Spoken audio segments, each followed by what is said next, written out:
Қыздар, бүгін бізде корей салаты, сушеный баклажан салатын жасаймыз. Кептірілген баклажан. Енді баклажанның қазақшасын білмеймін, бірақ баклажан дей беретініз. Баклажанның қазақшасын айтпай ақ қойды, қыздар. Қыздар, бізде қазір сушеный баклажанды қайнатып жатырмыз. Бізде әлі сушеный баклажан қатты, өздеріңіз көргендей, ол піскен уақытта кәдімгідей жұмсарады. Біздің баклажанымыз дайын болды. Қыздар, көрдіңіздер ме, баклажан дайын болған уақытта өзінің көлемін осылай үлкейтеді. Енді мына баклажанды аламыз да қазір суынан төгіп, салқын суға, кәдімгі краннан ағып тұрған суға 3-4 мәрте мынандай дәндерінің бәрі кеткенше шайқап аламыз. Егер бұны шайқамай жасайтын болатын болсақ, біздің салатымыздың түр-түсінің бәрін осындай дәндермен кірлетіп жібереді. Мынандай бір әдемі түстері пайда болмайды да. Сол себептен қазір мына дананың түбінің бәрінде бізде дәндері жатыр. Осы дәндердің бәрін 2-3 мәрте шайқап, жуып тазалап аламыз. Себебі бұл кептірілген баклажан болғандықтан дәннің бәрі кептіріліп кетеді. Қыздар, мінекей баклажанның бәрін 2-3 қайтара жақсылап тұрып жуып алдық. Ішіндегі дәндерінің бәрін көріп отырсыздар. Мына жерде көрдіңіз, бір баклажанның өзінен қаншама дән шықты. Енді осылардың бәрін мына араластырып, мінекей дәндерінің бәрін көрдіңіздер ме? Қандай? Осылардың бәрін біз сорықтырып аламыз. Енді қазір қуыру әдісін бастаймыз. Қуырғанда баклажанды міндетті түрде суынан сығып алып қуырамыз. Ал енді қараңыздар, бізде сушеный баклажан, бұның қалай қайнатылуы, пісу әдісінің, шайқау, жуу әдісінің бәрін сіздерге көрсеттім. Піскен баклажан бізде уже кәдімде көлемі көбейе бастайды осындай болып. Сушеный баклажан кәдімде қатты, кішкентай болады.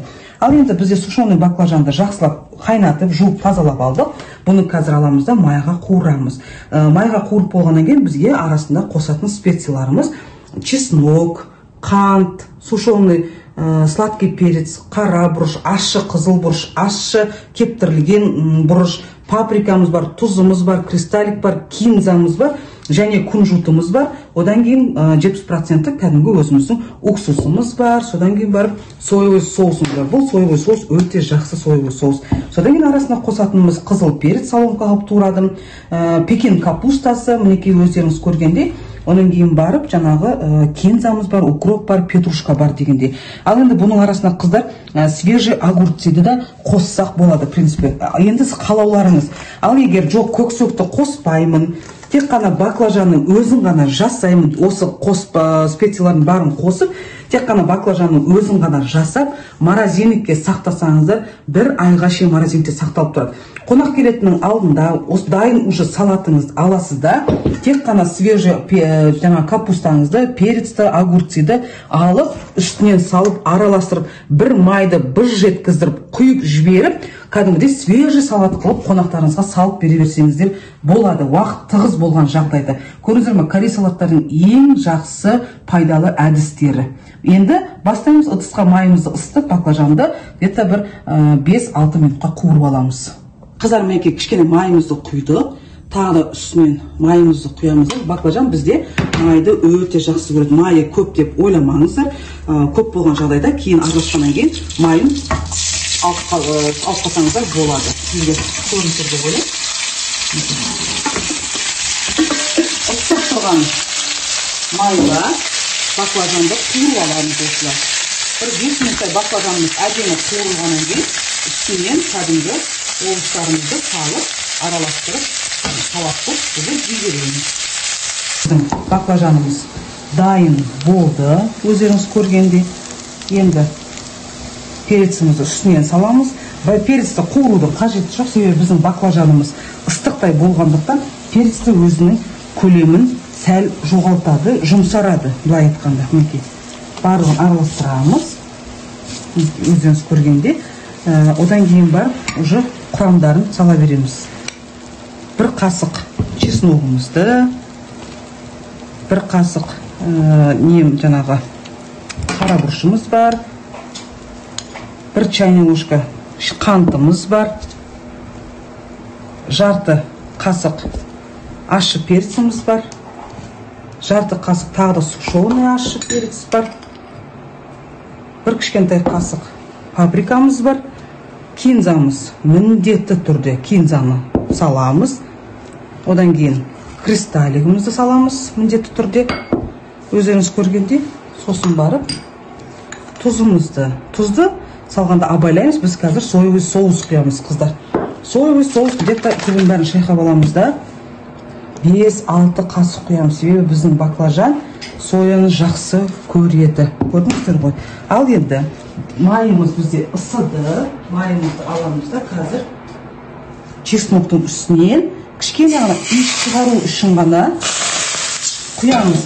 Себебі майды аз құйғанымыз бізде баклажанымыз уже в принципе майға қуырылған. Енді пекин капусталарымызды саламыз. Көріңіздер қыздар.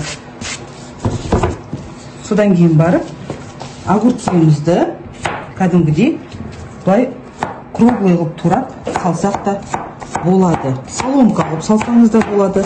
Бірақ мен енді әрқайсының формасын әртүрлі жасағым келіп тұр. Себебі бізде салаттардың бәрі қазір мына жерде соломка болып тұр да.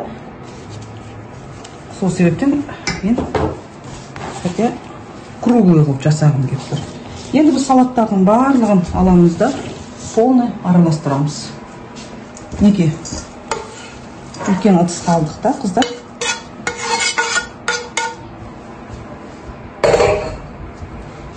Енді жақсылап тұрып қолмен араластырамыз. Салат араласқаннан кейін, қыздар, бізде мыжып араластырудың қажеті жоқ. Көрдіңіздер ғой?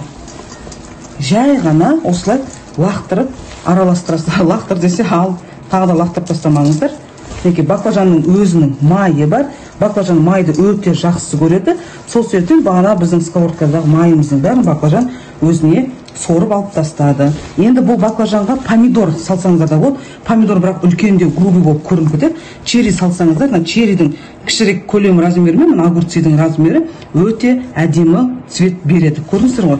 Енді біздің салатымыз тағы да 2-3 минутқа демалғаннан кейін уже қонақтарыңызға подавать ете берсеңіздер болады. Тұзы да барлығы уже тамаша. Көрдіңіздер, цветінің өзі қандай сочный әдемі болды.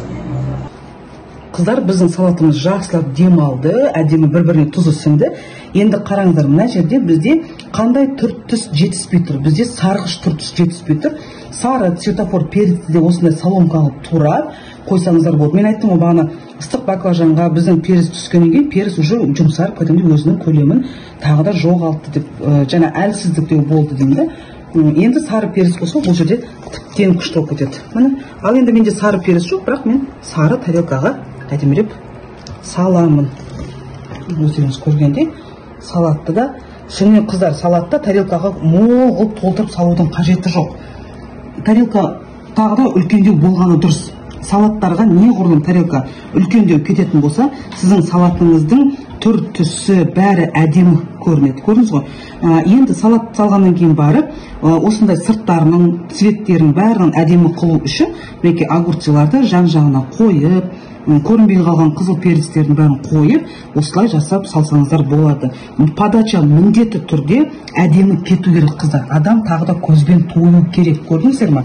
Адам көзбен тойған уақытта оның даже тұзының кем екенде, басқа екенде адам сезбейді.